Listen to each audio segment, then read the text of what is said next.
এবারের ঈদটা একদম পুরোপুরিভাবে চিকু কুকি এবং অদ্রির বাবার সাথেই পার করে দিলাম। তো হ্যালো ভিউয়ার্স, আসসালামু আলাইকুম। আমি নীলা আপনাদের সবাইকে ওয়েলকাম করছি নতুন আরেকটা ব্লগ ভিডিওতে।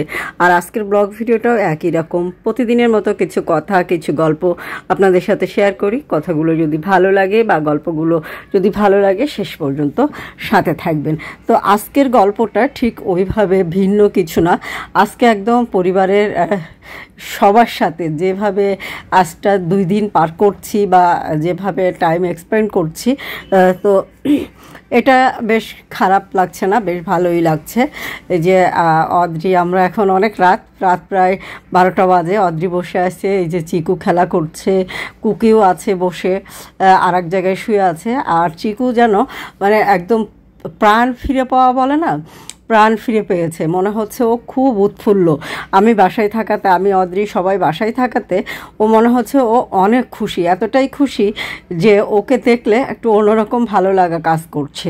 আর প্রাণীদের মায়া আসলে অন্যরকম মায়া, এই মায়াটা খুব সহজে কাটানো যায় না। যারা একবার এগুলোর প্রেমে পড়ে বা এগুলোর মায়ায় পড়ে তারাই একমাত্র বুঝতে পারে যে এগুলোর মায়া কাটানো অনেক কঠিন। আমিও মায়া কাটাতে পারছি না অনেক দিন থেকে, একদম অদ্রি ছোট থেকেই। এর আগে একটা বিড়াল ছিল মিনি, তারপরে ছিল পল্টুস, তারপরে ছিল এখন হচ্ছে চিকু এবং কুকি। চিকু এবং কুকির দুজনের দুষ্টুমি দেখলে আপনারও ভালো লাগবে। আর এই যে রাত 12টা 12:30 একটা বেজে যাচ্ছে, কিন্তু ওদের ঘুমানোর কোনো নাম নেই। খুব দুষ্টুমি, একবার এখানে একবার ওখানে, খুবই দুষ্টুমি করে বেড়াচ্ছে। আর চিকু বেশি দুষ্টুমি করছে। কুকির শরীরটা একটু খারাপ, অসুস্থ, তাই ও এই যে শুয়ে আছে, একবার ফ্রিজের উপর, একবার ওভেনের উপর, একবার বিছানার উপর, এভাবেই ওরা শুয়ে বসে দিন কাটাচ্ছে। একটু পরপর খাচ্ছে আর আমাদের সাথে আমার পিছন পিছন ঘুরছে বা অদ্রির পিছন ঘুরছে। আবার এই যে হাত দিলে কামড়ায় না, হ্যাঁ কামড়ায়ও না, আশ্রয়ও দেয় না, মানে অন্যরকম একটু আহ্লাদ করে আর লাভ দিচ্ছে, যা মনে চাচ্ছে তাই করছে। একবার এখান থেকে ওখানে, ওখান থেকে ওখানে, এই যে এখন অদ্রির সাথে যে দুষ্টুমি করছে। তারপর আমরাও যতক্ষণ ঘুমাই ও ঘুমায়। তারপরে এই যে সকালে উঠলাম, ওর বাবা একটু আমাদের 4টা রুটি বানিয়ে দিল, আর ওর বাবা পান্তা ভাত খাচ্ছে, মাংস ছিল, সেই মাংস দিয়ে আমরা রুটিটা খাচ্ছিলাম। রুটিটার চেহারাটা খুব বেশি ভালো হয়নি, কিন্তু খেতে বেশ ভালো হয়েছিল। এরপরে নাস্তা টাস্তা খেয়ে এখন মেয়ে যে একটু বিছনায় শুলো, সেও বিছনায় যে শুলো, মানে তার প্রফুল্লতা দেখলে আপনার নিজেরও ভালো লাগবে, আমাদেরও ভালো লাগছে। আমরা খুব এনজয় করছি, নিজেরা খাচ্ছি গাচ্ছি, ঘুমাচ্ছি, ঘুম থেকে উঠে আবার একটু ঘুমাচ্ছি, চা খাচ্ছি, এভাবেই সময়টা পার করছি। একদম ফ্যামিলি টাইম যেটাকে বলে সেভাবেই কাটাচ্ছি। এই যে আমি এখন একটু রান্না করতে যাওয়ার আগেও সে আমার পিছন দুষ্টুমি করছিল। আমার ওড়নাটা ঝুলছিল, তো ওড়নাটা নিয়েও খেলা করছিল। পরে ওর সাথে আবার আমি একটু খানিকক্ষণ সময় খেলা করে নিলাম। তারপরে নাস্তা খেয়ে চা খেলাম। এখন হচ্ছে মেয়ে একটু হারমোনিয়াম প্র্যাকটিস করবে। ও নর্মালি একটু প্র্যাকটিসটা কম করতে চায়, কিন্তু আমি যখন বাসায় থাকি তখন ও প্র্যাকটিসটা করে। তো অনেকক্ষণ, প্রায় আধা ঘন্টা 40 মিনিট প্র্যাকটিসটা করলো।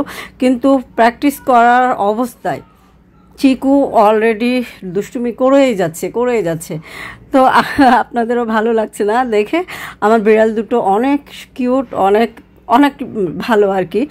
তো এ একটু বেশি পচা, মাঝে মাঝে একটু পচা কাজও করে ফেলে, যেখানে সেখানে একটু হাগুমুতুটা করে দেয়। যদিও হাগুমুতুর একটা নির্দিষ্ট জায়গা আছে, তারপরেও মাঝে মাঝে একটু ব্রেকআপ হয়ে যায়। তো যাই হোক, এগুলো সবই একটা জীবনের অংশ, কিচ্ছু করার নেই। যেটার ভালো দিক আছে সেটার খারাপ দিকও থাকবে। তো এই যে মেয়ে প্র্যাকটিস করছিল, একবার এখানে একবার ওখানে, একবার লাফ দেওয়া, দুষ্টুমি করেই যাচ্ছিল। এখন আমি রান্নাবান্না করতে যাব। দুপুর হয়ে গেল, সকালে নাস্তা খেয়ে ঘুম থেকে উঠতে একটু দেরি হয়ে যায়। সকালে নাস্তা পানি খেয়ে আবার একটু রেস্ট করে তারপরে হচ্ছে রান্না করব। আজকে একদমই সিম্পল খাবার দাবার রান্না করব, খুবই সিম্পল। কারণ ঈদের আগের দিনও মাংস খাওয়া হয়েছে, ঈদের দিনও মাংস আমি বেশি খেতে পারি না। তরকারি না খেলে আমার খুব বেশি ভালো লাগে না আর কি, এটা বলতে হবে। শরীরটাই যেন কেমন জানি একটা লাগে, এবং মাংস আমি বেশিক্ষণ খেতে পারি না। তো এই যে আজকে রান্না করলাম আম ডাল। গরমের দিন এই খাবারটা খুবই খুবই মজার একটা খাবার, সবাই পছন্দ করে। আর ডালটা কিন্তু খুব মজা হয়েছিল। সাথে আছে আলু ভাজা এবং একটা ডাঁটার তরকারি। তো এই দিয়ে আজকে দুপুরের ভাত খাবো। ভাত টাত খেয়ে ইচ্ছা আছে বিকালে একটু ঘুরতে বের হব মেয়েটাকে নিয়ে। যে রোদ, বাইরে যেতে মন চাচ্ছে না, মনে হচ্ছে বাসায় ফ্যানের নিচে ভালো আছি। আর একটানা 1 মাস ডিউটি করলে শরীরটা আসলে ওইভাবে সাপোর্ট করে না। আর যেহেতু এবার গ্রামে যাইনি, তো গ্রামে গেলেও ইচ্ছার বিরুদ্ধে অনেক সময় এদিকে ওদিকে যাওয়া হয়, কারণ ওখানে বোনের বাচ্চা দুটো আছে, আমার মেয়ে থাকে, তো সবাইকে নিয়ে একটু ঘোরাঘুরি করি। কিন্তু এবার যেহেতু ঢাকায় আছি, খুব বেশি ইচ্ছা করছে না। তারপরেও মেয়েটা তো অনেক দিন থেকেই স্কুল বন্ধ, ওকে নিয়ে একটু ঘুরতে হবে। আবার এমন একটা ভালোও লাগে না, গরমের ভিতরে যেতে ইচ্ছা করে না যখন বাসায় থাকি। যাই হোক, সুন্দর একটা শাড়ি পরে এখন রেডি হলাম। রেডি হয়ে কিন্তু আমি একটু কাজ করে নিলাম, যে যাওয়ার আগে একটু ভিডিওটা তৈরি করে নিই, কেননা এই সুন্দর শাড়িটা আপনারা পেয়ে যাবেন অদ্রি ফ্যাশন অ্যান্ড লাইফস্টাইলের পেজে। অদ্রি ফ্যাশন অ্যান্ড লাইফস্টাইলের পেজে শাড়ি পরে আপনি কিন্তু যে কোনো জায়গায় ঘুরতে যেতে পারবেন, কমফোর্ট ফিল করবেন, সকাল থেকে রাত পর্যন্ত অনায়াসে পরে থাকতে পারবেন। তো আমার পেজে শাড়িগুলো যদি ভালো লাগে অবশ্যই একটা লাভ রিয়াক্ট দিয়ে দিবেন। চমৎকার সুন্দর সুন্দর শাড়ি নিজে পরবেন, সময় সুযোগ পেলে সুন্দর একটা শাড়ি কাউকে গিফট করবেন। তো আজকে ভিডিওটা এই পর্যন্ত। ভালো থাকবেন, সুস্থ থাকবেন, পেজের সাথে থাকবেন।